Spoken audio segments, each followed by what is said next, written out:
Hi everyone, welcome back to Matt Talks Geek and Makes Bad Ort. Today we're going to be talking about the Mighty Morphin Power Rangers, specifically the current comic arc that's going on. I might go back to the history of the comic later in another episode or whatnot. Mostly we're just going to be focusing on this particular arc, so I am going to go back and refresh anybody who may not be caught up on it or who may have just not gotten quite everywhere. This is, again, going to be spoilery. So, again, if you haven't actually seen it, haven't read the current issue, and you're worried about spoilers, this is your one and final warning. So, all right, let's get into this. All right, so essentially what's going on, anyone who's kept up with it, the Mighty Morphin Power Rangers comic by Boom Studios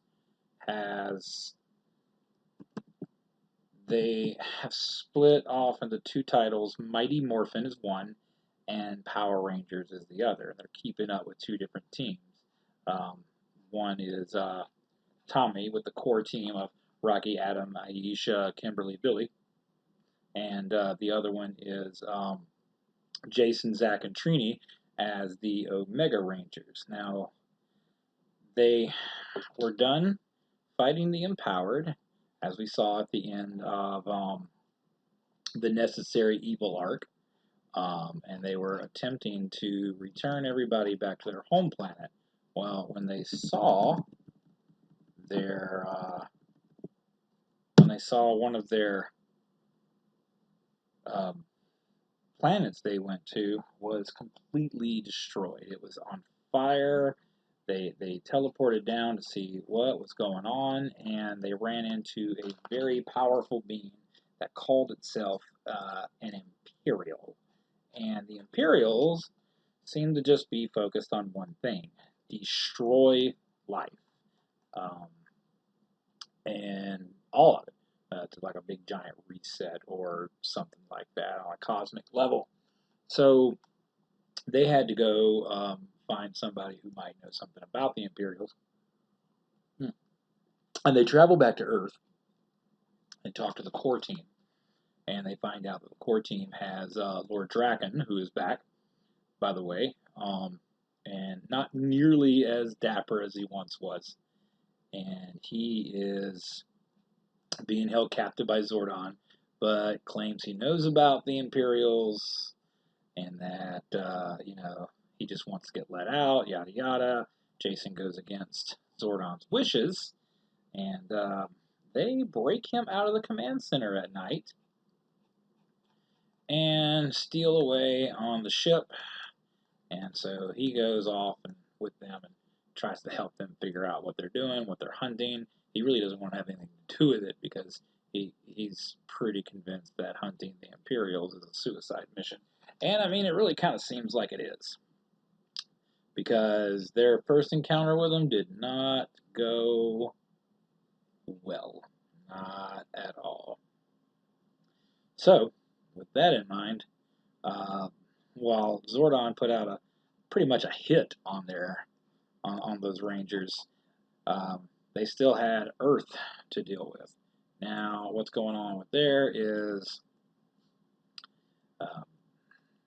Zedd had the Chaos Crystal, the green Chaos Crystal, and he had his own Dark Rangers, which was a lovely, lovely throwback to the show, although they did the Dark Rangers a lot differently than the show did.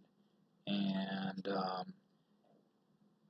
essentially what they did was they turned Goldar and all the others into Dark Rangers, which was great, actually, because it made for a much more, I'd say, high-stakes game than what we got in the show with a bunch of kids in colored putty outfits. All seemed pretty lost until, bam, there was a new Green Ranger in town. Took a few issues to finally discover who the new Green Ranger is, and it's Kim's ex-boyfriend, Matt Cook. And He's working with Grace Sterling at Promethea, which I mean, really, we kind of saw that coming. So he kind of gets the jump on Zedd, destroys the green chaos crystal. In doing so, he incapacitates the Dark Ranger's powers. He incapacitates Zedd, who seemingly is in a coma, but when he woke up, he was like way more powerful, and he had all kinds of little green cracks in him. It was almost as though he was, he had the green chaos energy within him, and that kind of made him more powerful. All of a sudden, he makes these really powerful putties and lures the Rangers into a trap at some music festival. Before you know it, they're surrounded by these putties. This is when we finally get to the point where it starts to all kind of collapse on everybody. Billy's been helping Grace Sterling with the new Green Ranger, and so he's got that weight of guilt on him, and then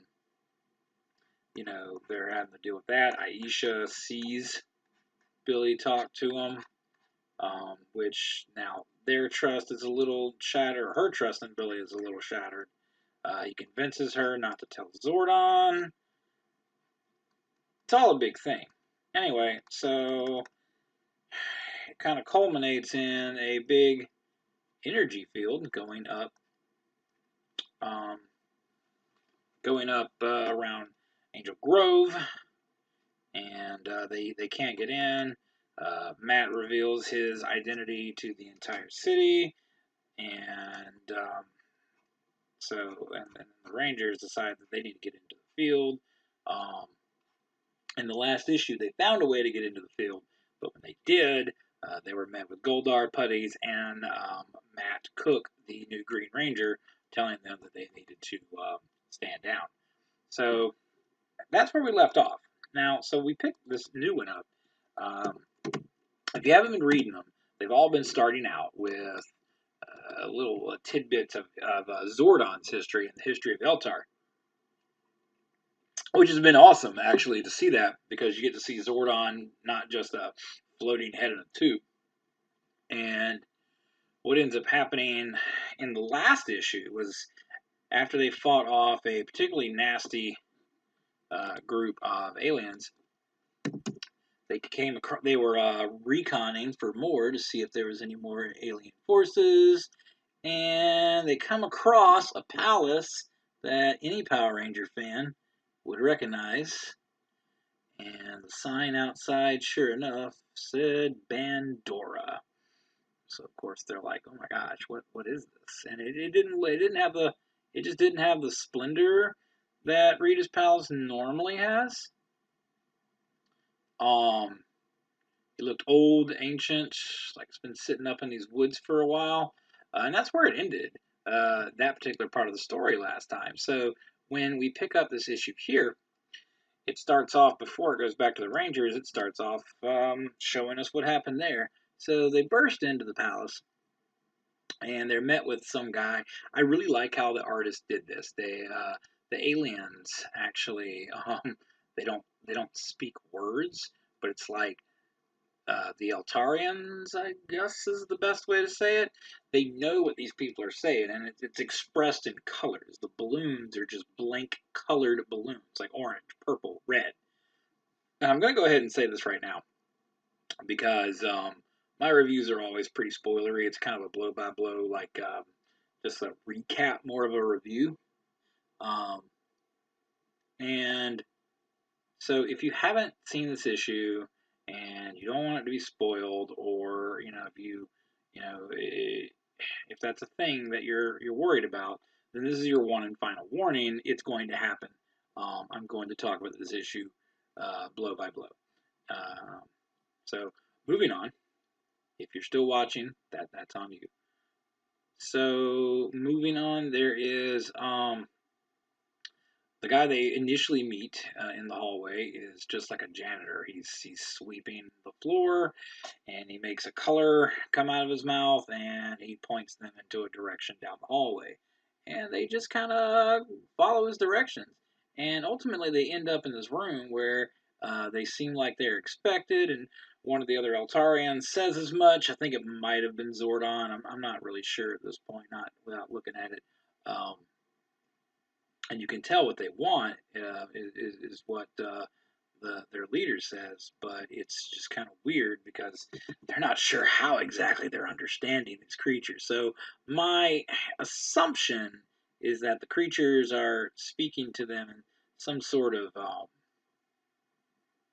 telepathy, but not like a telepathy that we think of, where you're hearing words in your head. You just kind of know what the message is.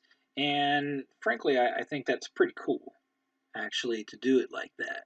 So they get to the end of the room, and one of them like grows an apple or some kind of fruit, literally from nothing, and hands it to the Altarians, who thank them for it.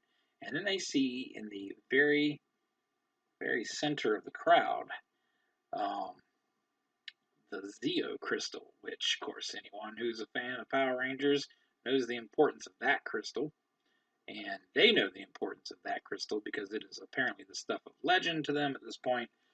And they decide that that must be what Dark Spectre is after, and that they need to keep it out of his hands at all costs. Now, flash forward to present day. The Rangers are inside the cities, are inside the city. They're beyond the force field, and Billy's not with them. He's in the command center helping things over there, but they have a sixth person with them because Eltar sent a Guardian to monitor the planet in secret, and they call her Candace because that was the name she assumed while she was posing as Skull's girlfriend.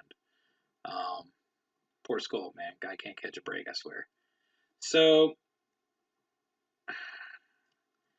they're gonna fight. Matt's saying it's not what it looks like. They need to just, stop resisting. Blah blah blah.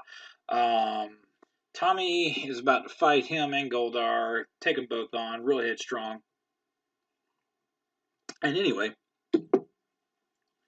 Kim ends up laying down cover fire and lets Tommy, Adam, and Aisha escape.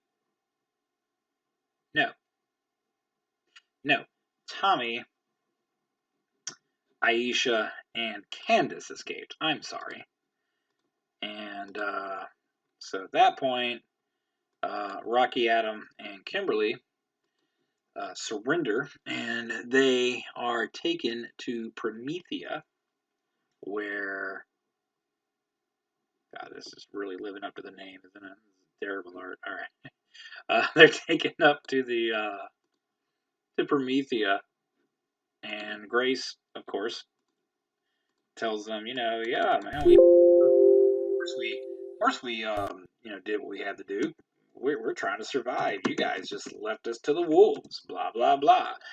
Meanwhile, on the outside, while the others are trying to figure out how to get the shield down, they can't help but notice all of Zedd's minions being just so helpful.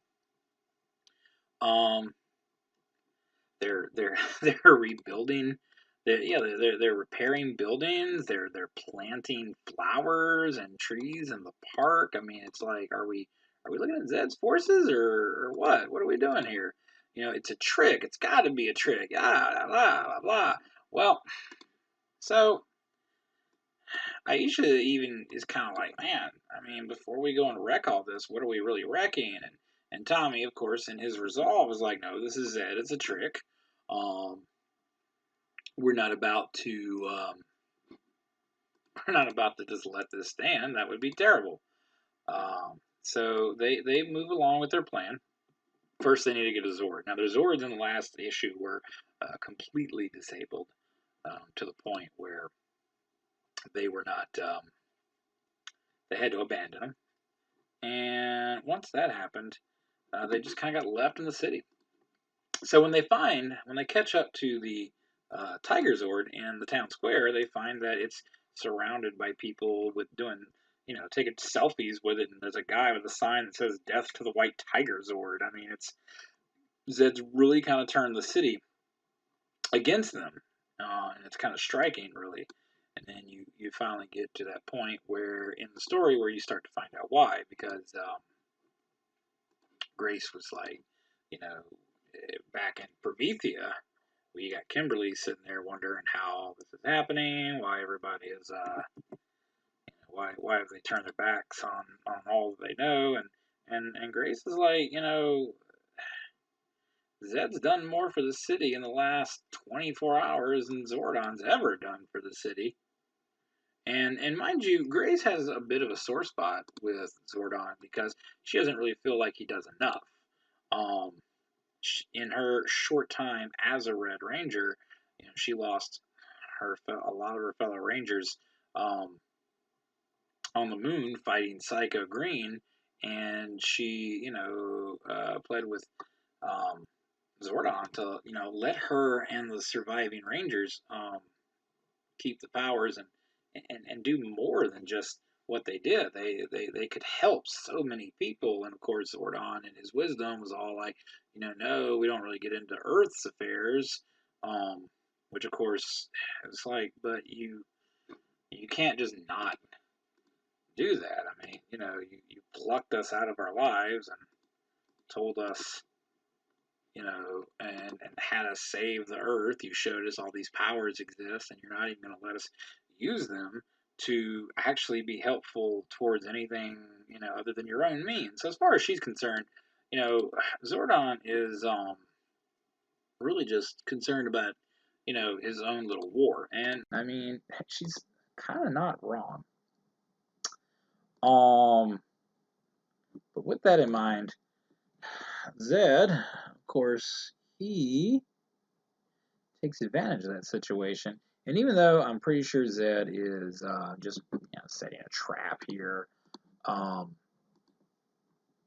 he's not incorrect in his statements. He shows up in the in Promethea. Mind you, he's simultaneously talking to Tommy, who is piloting the White Tiger Zord right now. And he's telling them, because Tommy does, Aisha and Candace, they create a diversion because they know it's going to be protected. Sure enough, Squat was actually watching the White Tiger Zord and was waiting for someone to try to steal it. So they weren't wrong in that aspect. They knew the Rangers, they knew what they were going to do, but the Rangers knew what the bad guys were going to do. And so, well, where was I? I lost my train of thought here. Oh yeah, so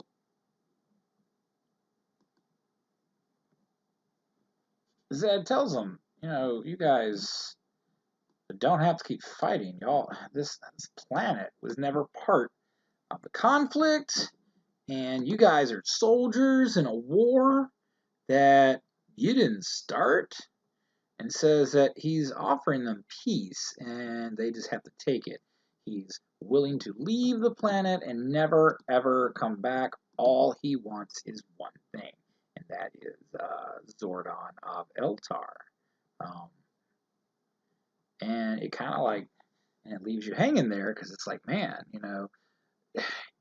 it's a trick. You know it's a trick. You know it is. Because even if they were to deliver Zordon of Eltar to him, I mean, they're not going to not take over the planet. And the events of Shattered Grid showed that once they took down Zordon, you know, Rita wasn't going to be happy just leaving now that Zordon's dead. Nah, she was going to conquer Earth. So we know it's a trick. We know he's not really going to leave Earth. But it does raise some interesting ethical questions when you consider Power Rangers and the mythos. Why was Earth brought into that conflict? Is it really something that they deserved? Was Earth even really a prized possession? Or do they only have their eyes set on Earth because Zordon went there to set up a command center? I mean, would they even be interested in him if he hadn't? And it kind of makes you think about a lot of things. Um, I mean, especially um, with what's coming from Eltar, because earlier in the comic, Zordon, before Zedd makes his ultimatum apparent, he actually Zordon is contacted by Eltar, and they tell him that Eltar has also encountered the Imperials. So I'm kind of seeing where they're going to go as far as getting the other Rangers and their names cleared. But at the same time, um, it's kind of like, wow, okay, is Earth really ready to step into this? Because they want Earth to join they said they're going to send help to deal with Zed. So that's promising, but in the end, they want Earth to join their alliance, of course, so that they can use the Rangers to, help them fight the Imperials. So it's probably how we're going to end up getting the Omega Rangers off the hook, because they're probably going to, be really helpful in that. I'm really just wondering if we're about to see a return to, full power Draken, which is really all I'm concerned about. And it's just kind of like, I don't know. It's like, who really are there any good guys in this particular thing? I mean, obviously, I'm not making the argument that maybe Zedd is a good guy, because he's not. He's quite evil. He relishes his evilness. He's not. He doesn't think he's the good guy. He doesn't. It's not like that kind of a dynamic. He knows he's bad, and he loves being bad. Um, with that in mind, though, is Zordon actually worse off than he thinks he is, but can't realize it because, as far as he's concerned, it's. I mean, it's like, would he even know it if he were to? I mean, at what point is it no longer ethical to continue keeping this planet as your battle station? What is so important about Earth? Why is that? Why is that an important front of all of the places he could go, of all of the planets in all the galaxies, planets that were already in an alliance with Eltar? Why go to a planet that was, as Zordon puts, in its infancy? They're not ready to join, and they'll probably never be ready to join. But that's one of the things that I like about this comic series. The writers at Boom Studio have really crafted a lot of stories that really just kind of make the regular Ranger fans, the old Ranger fans, think. We jumped in at the very beginning of the comic, and the very first issue. Tommy was already the spell had already broken. They didn't bother showing us that kind of build up. They just jumped us into Tommy being part of the team, and rather than him just bleeding right into the team and it working out like it did in the show, they they showed that the team wasn't the whole team wasn't prepared to just welcome him with open arms. I mean, 2 weeks ago they were trying to kill him, because he was trying to kill them, and it kind of seems like it was kind of weird. I get it for the kids show. I get that. You really didn't want to go through all that. all that stuff about, do we trust them, yada yada. I get that for the kids show, but it is refreshing as all get at to actually see Ranger stories that go into this kind of stuff that really makes you think. The ethics of the war, the uh, just all of it really. It's they've taken so many great stories that I've enjoyed as a child, and it's they're not even recycling the old tales. I think the one tale they recycled was Green with Evil, but we didn't even get to see that. We simply got to see how Rita got the coin. We got to learn more about Rita and her past, and going into these characters in an in-depth way that a kid show would have never really allowed.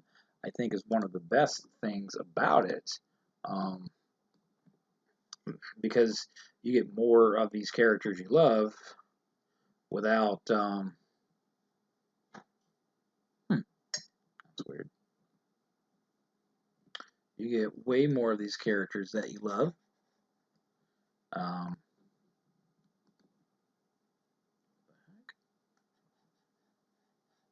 okay, there we are. Oh, I know what's going on. I left my snap on. So you get more of these characters that you love, and you get more. Uh, they just get fleshed out. I love what they've done with Bulk and Skull because they've gotten fleshed out to be more than just your standard, idiot bully characters. I mean, really, Skull was never a bully. He just followed Bulk, and Bulk really wasn't a bully. He was a wannabe bully. And they both ultimately turned out to be really good people. And I like the fact that in the show, you I mean in the comic you get to actually see um just how good of people they actually are, and I think that that's rather important. There is one particular scene I loved, actually. It was Skull on a date with Kimberly. This is taking place at a time before she got with Tommy, after she broke up with Matt Cook. um And she's just distraught, blah, blah, blah. And of course, Skull goes and asks her on a date like normal because it's Skull. And she says yes. And while they're on a date, she like tries to kiss him, but Skull is very obviously aware of the situation, and he's very obviously aware that um, Kimberly's only with him because she's just upset. And she just and it's just he refused, outright refused a kiss from Kimberly Hart, even saying, I've wanted this for so long, but not like this. And it just showed a kind of a character to Skull that we would have never gotten in the show. And I love that about the comic. I love that we can see that and finally get to a point where we can love these characters a lot more.